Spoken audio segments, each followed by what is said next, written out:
সোমবার গভীর রাতে নবদ্বীপ পৌরসভার ১৭ নম্বর ওয়ার্ডের এলানিয়া শিবতলা এলাকায় শতাব্দী প্রাচীন এলানিয়া কালী ও আলোকনাথ শিব মন্দিরে একের পর এক তালা ভেঙে চুরি। প্রণামী বাক্সে থাকা নগদ টাকা ও আলমারির লকার ভেঙে রূপোর গহনা চুরি করে পালায় একাধিক দুষ্কৃতী। পরে সিসিটিভি ফুটেজ সামনে আসতেই এলাকায় ছড়িয়ে পড়ে তীব্র চাঞ্চল্য। মন্দিরে সিসিটিভি ফুটেজে দেখা যায় পরিষ্কার যুবককে নির্বিঘ্নে হেঁটে যেতে দেখা যাচ্ছে। চুরির ঘটনাটি প্রথম নজরে আসে মন্দির সংলগ্ন আলোকনাথ ভবনের সদস্য সঞ্জয় সাহার। সঞ্জয়বাবু জানান, আমি ভোর রাতে দেখি আমার বাড়ির দিকে কেউ ঢুকছে। চোর চোর করে চেঁচামেচি করতেই দুষ্কৃতীরা পালিয়ে যায়।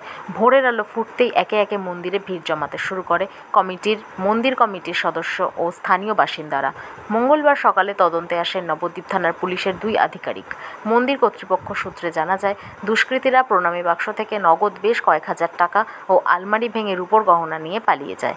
অপরদিকে নবদ্বীপ শহরে বিগত 10 দিনে বসতবাড়ি থেকে শুরু করে একের পর এক মন্দির, স্কুল, সোমবার রাতে ফের শতাব্দী প্রাচীন এলানিয়া কালী মন্দিরে চুরির ঘটনায় উঠল প্রশ্ন।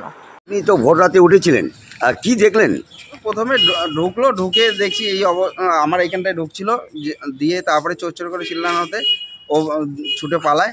তারপরে বেরিয়ে এসে দেখছি মন্দিরের সব তালা ভাঙা, গেট দিয়ে ঘরে, ওই ভোগের ঘরে সব আলমারি ভেঙে তছনছ করা, জিনিসপত্র সব বাইরে ছড়ানো ছিটানো, ভেতরে প্রণামী বাক্স ভাঙা। সিসিটিভি তো ছিল?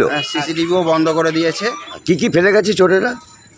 ওই সাইকেল, ব্যাগ, তার মধ্যে কিছু ওই হ্যাসকো ব্লেড, একটা ভটভটি গাড়ির হ্যান্ডেল, স্টার্ট করা দড়ি, মোটা দড়ি, চশমা, এগুলো পুলিশ নিয়ে গেছে? জুতো, জামা পুলিশ নিয়ে গেছে? হ্যাঁ, নিয়ে গেছে। সাইকেল। আপনার নাম দাদা? সঞ্জয় সাহা। এইটা বাড়ি আপনার? হ্যাঁ। পেছনেই বাড়িটা আপনার? হ্যাঁ, সংলগ্নই আমার বাড়ি।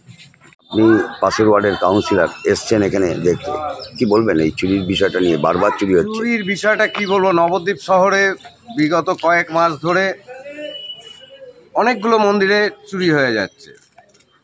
আমাদের এই মন্দিরেও আমি এসে দেখলাম যে সিসি ক্যামেরা বিভিন্ন জায়গায় লাগানো আছে, এবং আমাদের এখানে রাস্তাতেও বিভিন্ন জায়গায় ক্যামেরা আছে। কিন্তু ক্যামেরা থাকা সত্ত্বেও আমি চাই যে এই চুরিটা যদি ধরা না যায়, তাহলে কিন্তু আগামী দিন আস্তে আস্তে আরও এই চুরি বাড়বে। আমাদের শহরবাসীকে একটা আতঙ্কিত করে গেছে।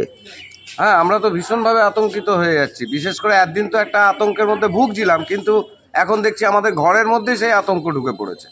আপনার নাম? আশিস চক্রবর্তী। আপনি কত নম্বর ওয়ার্ডের কাউন্সিলর? 18 নম্বর ওয়ার্ডের কাউন্সিলর।